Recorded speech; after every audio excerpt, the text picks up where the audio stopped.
ನಮಸ್ಕಾರ. ನನ್ನ ಹೆಸರು ಪ್ರೊಫೆಸರ್ ಡಾಕ್ಟರ್ ಸೋಮಶೇಖರ್. ನಾನು ಆಸ್ಟರ್ ಕ್ಯಾನ್ಸರ್ ಸಂಸ್ಥೆಯ ಗ್ಲೋಬಲ್ ಆಂಕಾಲಜಿ ತಜ್ಞ. ಇವತ್ತು ಅನ್ಫಾರ್ಚುನೇಟ್ ಇನ್ಸಿಡೆಂಟ್ ನೀವು ಕೇಳಿದ್ರಿ. ಮುಂದಿನ ವಾರ world cancer day, world health organisation. ಇಂಡಿಯಾದಲ್ಲಿ 2 ಕ್ಯಾನ್ಸರ್ ತುಂಬಾ ಕಾಮನ್. ಒಂದು ಸ್ತ್ರೀಯರ ಗರ್ಭಕೋಶದ ಬಾಯಿದು ಸರ್ವೈಕಲ್ ಕ್ಯಾನ್ಸರ್, ಎರಡನೇದು ಬ್ರೆಸ್ಟ್ ಕ್ಯಾನ್ಸರ್. ಆದ್ರೆ ಅನ್ಫಾರ್ಚುನೇಟ್ಲಿ ಏನಂದ್ರೆ ಈ ಕ್ಯಾನ್ಸರ್ ಫುಲ್ಲಿ ಟ್ರೀಟಬಲ್, ಕ್ಯೂರಬಲ್. ಜನಕ್ಕೆ ಇದರ ಬಗ್ಗೆ ತಿಳುವಳಿಕೆ ಇರೋದ್ರಿಂದ ಪಾಪ ಅವರನ್ನ ಇಗ್ನೋರ್ ಮಾಡ್ತಾರೆ. ಏನ್ ಮಾಡಬೇಕು? ಈಗ ಸರ್ವೈಕಲ್ ಕ್ಯಾನ್ಸರ್ ಒಳಗಡೆ ಸುಮ್ನೆ ರಕ್ತಸ್ರಾವ, ಬಿಳಿ ಸ್ರಾವ, ಬೆನ್ನು ನೋವು, ಆಮೇಲೆ ಕಾಲ್ ನೋವು ಬರುತ್ತೆ.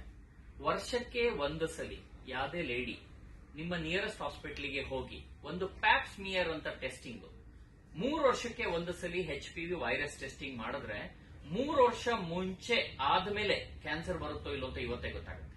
ಎರಡನೇದು, ಮನೆಯಲ್ಲಿ ಯಾರೇ ಹೆಣ್ಮಕ್ಳು 11 ರಿಂದ 12 ವರ್ಷ ಆಗ್ತಿದ್ದಂಗೆನೆ 19 ವರ್ಷದ ಒಳಗಡೆ ಒಂದೇ ಒಂದು ಡೋಸು HPV ವ್ಯಾಕ್ಸಿನ್ ತಗೊಂಡ್ರೆ 99% ಅವ್ರದ್ದು ಲೈಫ್ ಅಲ್ಲಿ ಗರ್ಭಕೋಶದ ಕ್ಯಾನ್ಸರ್ ಬರದೇ ಇರಂಗಿದೆ. ಸೊ ಈಗ ನಾವೇನ್ ಮಾಡ್ತೀವಿ, ನಮ್ಮ ಫ್ಯಾಮಿಲಿಯಲ್ಲಿ ಅವ್ರ ಬರ್ಡೇ ಗೆದ್ದಾಗ ಯಾವ್ದೋ ಗಿಫ್ಟ್, ಪ್ರೆಸೆಂಟ್, ಊಟ, ತಿಂಡಿ ಕೊಡ್ತೀವಿ. ಅದೇನು ಮಾಡಬೇಡಿ. ಅವ್ರದ್ದು ಬರ್ಡೇ ದಿನ ನೆನೆಸ್ಕೊಳ್ಳಿ. ನಮ್ಮ ಮನೆಯಲ್ಲಿ ನಮ್ಮ ತಾಯಿ, ವೈಫು ಅಥವಾ ಅಕ್ಕ, ತಂಗಿ ಇದರ, ಅವ್ರಿಗೆ ವರ್ಷಕ್ಕೆ ಒಂದ್ಸಲಿ ಪ್ಯಾಪ್ಸ್ಮಿಯರ್ ಹತ್ರ ಹಾಸ್ಪಿಟಲ್, HPV ಟೆಸ್ಟಿಂಗ್, ಅವ್ರಿಗೆ HPV ವ್ಯಾಕ್ಸಿನ್. ಇಷ್ಟು ಮಾಡಿದ್ರೆ ಅವರು ಲೈಫ್ ಅಲ್ಲಿ 99% ಕ್ಯಾನ್ಸರ್ ಬರಲ್ಲ. ಒಂದೇ ಪ್ರಾಬ್ಲಮ್ ಏನು ಅಂದ್ರೆ ಸರ್ವೈಕಲ್ ಕ್ಯಾನ್ಸರ್ ಅಲ್ಲಿ ಫಸ್ಟ್ ಸ್ಟೇಜ್ ಅಲ್ಲಿ ಇದರಲ್ಲಿ ಏನು ಲಕ್ಷಣ ಇರೋದಿಲ್ಲ. ಆಗ್ಲೇ ಲಕ್ಷಣ ಬಂದಾಗ 2ನೇದು 3ನೇ ಸ್ಟೇಜ್.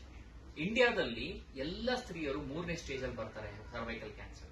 ಅದರಲ್ಲಿ 50% ಕ್ಯೂರ್ ಆಗುತ್ತೆ, 50% ಆಗಲ್ಲ.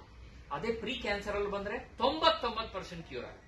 ಒಂದೇ ಒಂದು ವ್ಯಾಕ್ಸಿನ್ ತಗೊಂಡ್ರೆ, ಈಗ ಇಂಡಿಯಾದಲ್ಲೇ ವ್ಯಾಕ್ಸಿನ್ ಇದೆ, ಹಲವಾರು ₹100 ಅಷ್ಟೇ. ಅದು ತಗೊಂಡ್ರೆ 99% ಕ್ಯಾನ್ಸರ್ ಬರೋದು ಪ್ರಿವೆಂಟ್ ಆಗುತ್ತೆ. ಸೊ ನಿಮ್ಮ ಮಾಧ್ಯಮ ಮುಖಾಂತರ ಎಲ್ಲರಿಗೂ ಏನ್ ಹೇಳೋದು ಅಂದ್ರೆ, ಹೈಜೀನ್ ಇಂಪ್ರೂವ್ ಮಾಡಿ, ವರ್ಷಕ್ಕೊಂದ್ಸಲಿ ಪ್ಯಾಪ್ಸ್ಮಿಯರ್ ಸ್ಕ್ರೀನಿಂಗ್ ಮಾಡಿ, 3 ವರ್ಷಕ್ಕೊಂದ್ಸಲಿ HPV ಟೆಸ್ಟಿಂಗ್ ಮಾಡಿ. ನಿಮ್ಮ ಹೆಣ್ಮಕ್ಳು 11 ವರ್ಷ ಆಗ್ತಿದ್ದಂಗೆ 1 ಡೋಸ್ ವ್ಯಾಕ್ಸಿನ್ ಕೊಡಿ. ನಿಮ್ಮ ಫ್ಯಾಮಿಲಿ ಲೈಫು, ಬೇರೆ ಎಲ್ಲ ಲೈಫು, ಬರ್ಡೇ ದಿನ ಬೆಸ್ಟ್ ಗಿಫ್ಟ್ ಕೊಡಿ ಅವರಿಗೆ. ನಮಸ್ಕಾರ.